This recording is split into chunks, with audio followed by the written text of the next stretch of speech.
আল্লাহে এলান কৰি ক'লে, ইয়া আইয়ুহাল্লাযীনা আমানু কুতিবা আলাইকুমুস সিয়াম কামা কুতিবা আলাল্লাযীনা মিন ক্বাবলিকুম লাআল্লাকুম তাত্তাকুন।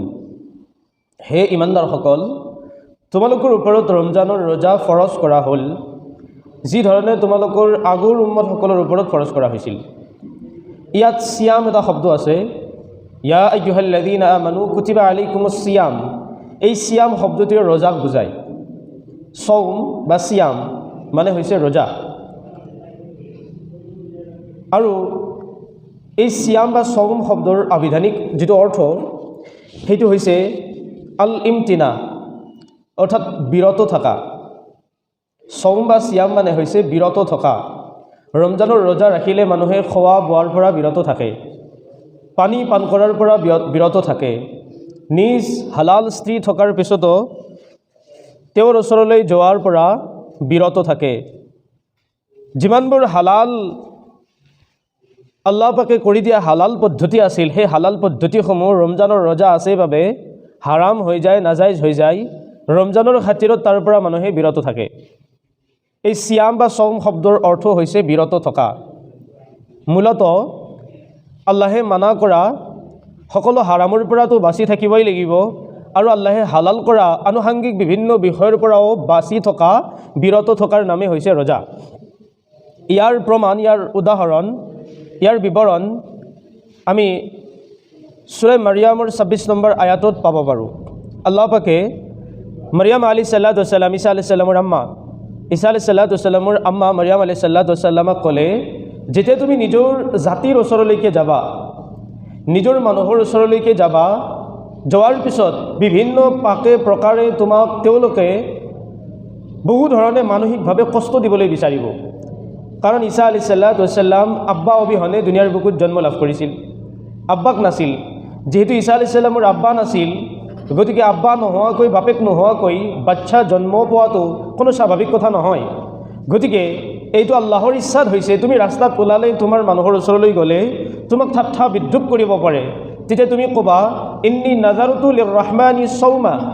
আমি আগৰ আয়াতত পাইছিলোঁ সিয়াম বা সৌম, ইয়াতো আল্লাহ পাকে সৌম শব্দ ব্যৱহাৰ কৰিছে। ইন্নী নাজাৰতু লিৰৰহমানি সৌমা।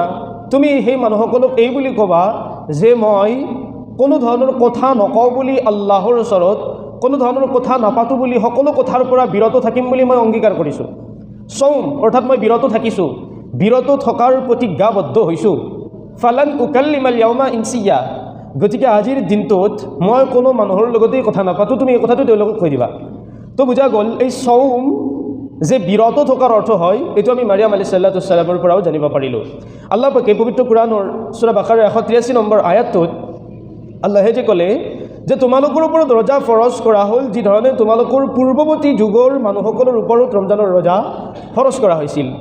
এই ৰমজানৰ ৰোজা আল্লাহ পাকে একেবাৰতেই ফৰজ কৰি দিয়া নাই।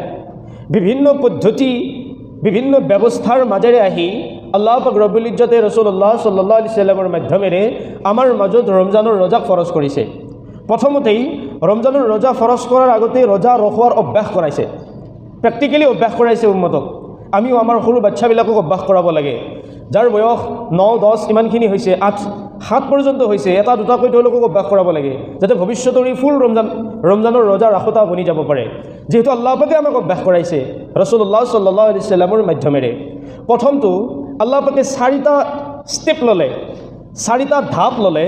৪টা ধাপত অন্তিমটো যিটো ৪ নম্বৰ ধাপ আছিল, তাত গৈ সেই আল্লাহ পাকে ৰমজানৰ ৰোজাক ফৰজ কৰিছে। প্ৰথম ৩টাত ফৰজ কৰোৱা নাই, আল্লাহ পাকে আমাক অভ্যাস কৰোৱাইছে। কেনেকুৱাকৈ? যেতিয়া ৰমজানৰ ৰোজা ফৰজ নাছিল, তেতিয়া আল্লাহ ৰসুল সাল্লাল্লাহু আলাইহি ওয়াসাল্লামে প্ৰতি মাহে ৩টাকৈ ৰোজা ৰাখিছিল। আৰু ৰসুল্লাহ সাল্লাল্লাহু আলাইহি ওয়াসাল্লামে ৰোজা ৰখা দেখি বহু সাহাবাই আল্লাহৰ ৰসুলক অনুসৰণ কৰাৰ বাবে তেওঁলোকো ৩টাকৈ ৰোজা ৰখা আৰম্ভ কৰিলে। ৰসুলে ৰাখিছে, আমিও ৰাখিম, চবেই ৰখা নাই, কিন্তু বহু সাহাবাই ৰাখিছে। তাৰমানে এতিয়া ৰমজানৰ ৰোজাৰ কোনো হুকুমো হোৱা নাই, ৰসুলেও কোৱা নাই ৰোজা ৰখা বুলি, আল্লাহেও কোৱা নাই ৰোজা ৰাখিব লাগিব বুলি, কিন্তু ৰসুলে কৰিছে কাৰণে সাহাবাই কৰিছে, অভ্যাস কৰালে আল্লাহ। এই ছিষ্টেমত আল্লাহ পাকে অভ্যাস কৰালে মাহত ৩টা কৰি ৰোজা, কিন্তু ফৰজ নহয়। কোনোবাই ৰাখিছে ভাল কথা, নাৰাখিলেও কোনো অসুবিধা নাই, গুনাহ নাই। ৰসুলে কৰিছিল কাৰণে তেওঁলোকে কৰিছিল। দ্বিতীয়টো হ'ল আল্লাহ ৰসুল সাল্লাল্লাহু আলাইহি ওয়াসাল্লাম, খুব মনোযোগ দিব, মক্কাৰ পৰা মদিনালৈকে হিজৰত কৰিলে। নিজৰ জন্মভূমি ত্যাগ কৰি মদিনালৈকে যাব লগা হ'ল। আৰু যেতিয়া মদিনালৈকে গ'ল, মদিনাত গৈ দেখিলে ৰআল ইয়াহুদু ইয়াছুমু ইয়াউমি আশুৰাতান।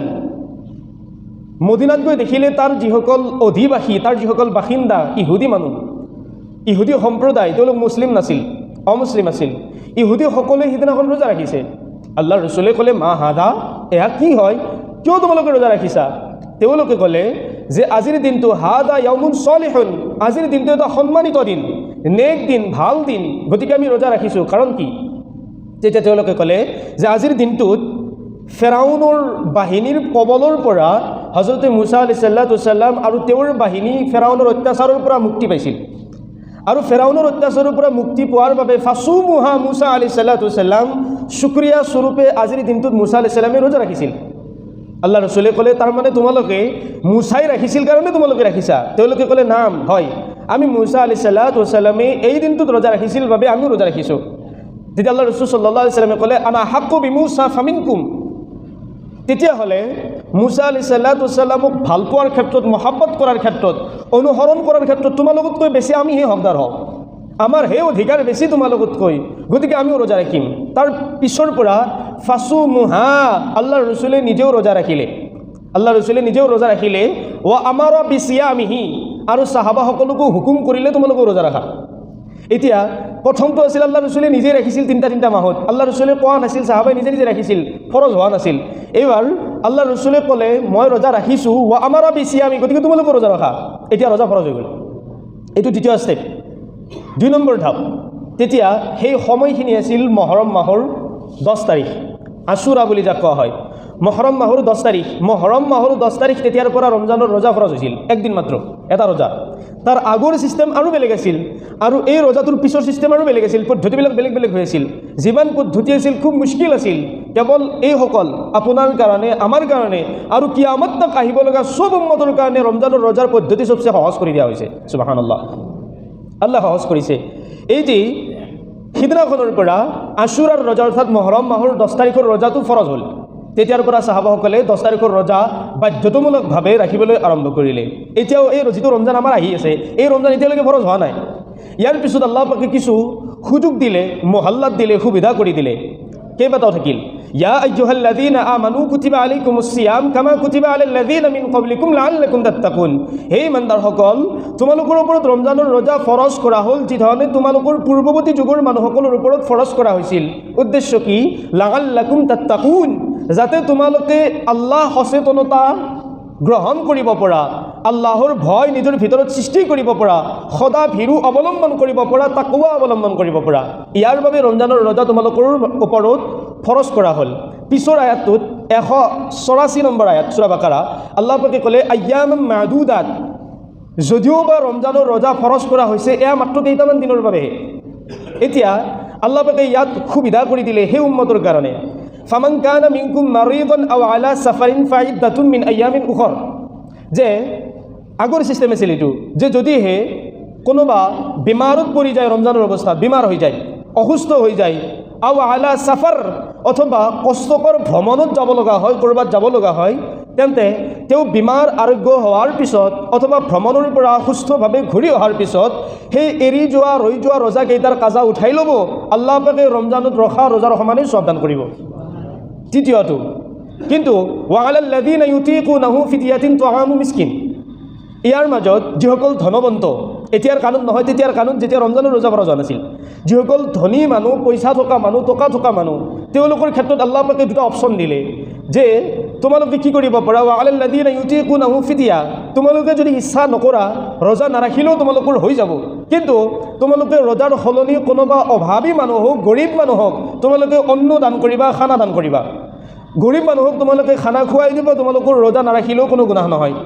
এইটো অপশ্যন দিলে। কিন্তু আল্লাহ পাকে পিছফালে ক'লে, ওয়ান তাসুমু খায়ৰুল লাকুম, কিন্তু যদি তোমালোকে পুণ্যৰ কামত অগ্ৰসৰ হ'ব বিচৰা, নেকিৰ কামত আগবাঢ়ি যাব বিচৰা, তেন্তে তোমালোকৰ কাৰণে মংগলজনক হৈছে ৰোজা ৰখাটোহে।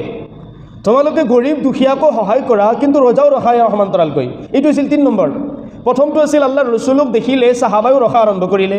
দ্বিতীয়টো আছিল আল্লাহৰ ৰচুল মক্কাৰ পৰা মদিনালৈকে হিজৰত কৰিলে, ইহুদীসকলে ৰোজা ৰাখিছিল। আল্লাহৰ ৰচুলে সোধাৰ পিছত কথাখিনি গম পোৱাৰ পিছত আল্লাহৰ ৰাছুলে নিজেও ৰোজা ৰাখিলে আৰু হুকুম কৰিলে এটা ৰোজা ফৰজ হৈ গ'ল। ইয়াৰ পিছৰ সময়ত ৩ নম্বৰটো আল্লাহ পাকে কৰিলে কি যে যিসকল ধনী এইসকলে গৰীবসকলক সহায় কৰি দিব, ৰোজা নাৰাখিলেও চলি যাব। কিন্তু পিছৰ আয়াতটোত আল্লাহ পাকে কৈছে ৰোজা ৰখাটো উত্তম, মংগলজনক। ইন কুনতুম তা'লামুন, যদি তোমালোক জ্ঞানী হোৱা, যদি তোমালোকে বুজি পোৱা, তেতিয়াহ'লে তোমালোকৰ কাৰণে ৰোজা ৰখাটো উত্তম, বেহতেৰ।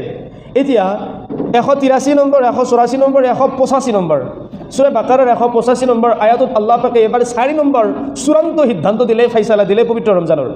আল্লাহ পাকে ক'লে শাহৰু ৰমাদান আল্লাযী উনজিলা ফীহিল কুৰআন, এইটো সেই মাহ যিটো মাহত পবিত্ৰ কুৰআন নাজিল কৰা হৈছিল। এইটো সেই মাহ যিটো মাহত পবিত্ৰ কুৰআন নাজিল কৰা হৈছিল। আৰু এই কুৰআনত কি আছে? হুদাল লিন্নাছ ওয়া বাইয়িনাতিন মিনাল হুদা ওয়াল ফুৰকান। এই কুৰআনত মানৱ জাতিৰ মুক্তিৰ বাট, মানৱ জাতিৰ জীৱন ব্যৱস্থা, জীৱন পদ্ধতি, জীৱন ধৰণৰ সকলো কৌশল সুস্পষ্টভাৱে বৰ্ণনা কৰা হৈছে। এতেকে ফামান শাহিদা মিনকুমুশ শাহৰা ফালয়াছুমহু, এতেকে যিসকলে পবিত্ৰ ৰমজান পাই যায় নিজৰ জীৱনত, তেতিয়াহ'লে ফালয়াছুমহু, আগতে আমি চিয়াম আৰু চৌম পাইছিলোঁ, আল্লাহ এবাৰ ইয়াত ইয়াছুমহু শব্দ ব্যৱহাৰ কৰিলে। চুমহু চিয়াম চৌম এইটো ৰোজাই বুজায়। যিয়ে ৰমজানৰ ৰোজাৰ মাজত হায়াত পালে, জীৱিত থাকিলে, এতিয়া তেওঁলোকৰ কাৰণে বাধ্যতামূলক কৰি দিয়া হ'ল ফালয়াছুমহু, ৰোজা ৰাখিবই লাগিব 1 মাহ। তাতে শুহুৰ সম্পূৰ্ণ এটা মাহ এতিয়াৰ পৰা ৰোজা ৰাখিবই লাগিব। এতিয়া এই ৰোজাক ফৰজ কৰা হ'ল সকলো বালিগ পুৰুষ মহিলা সুস্থ মস্তিষ্ক জ্ঞান সম্পন্ন ব্যক্তিৰ ওপৰত, নাবালক বেআকিল বেহুশ পাগলৰ কাৰণে নহয়। যিসকল সুস্থ মস্তিষ্ক জ্ঞান সম্পন্ন বালিগ পুৰুষ মহিলা, তেওঁলোকৰ ওপৰত ৰমজানৰ ৰোজা ৰখাটো বাধ্যতামূলক ফৰজে আইন হয়, ৰাখিবই লাগিব, কোনো কনচিডাৰ নাই। ইয়াত বেমাৰী অসুস্থতা, যিয়ে ৰমজানৰ ৰোজা পালন কৰিলে মৃত্যুৰ ভয় আছে, তেনেকুৱা মানুহৰ ক্ষেত্ৰত ইয়াৰ কানুন অলপ বেলেগ হ'ব পাৰে। যে মৰি যোৱাৰ সম্ভাৱনা আছে, আল্লাহ মৰি ৰমজানৰ ৰোজা পালন কৰিব দিয়া নাই। আমি পিছৰ সপ্তাহত এই বিষয়টো লৈ আলোচনা কৰিম ইনশাআল্লাহ।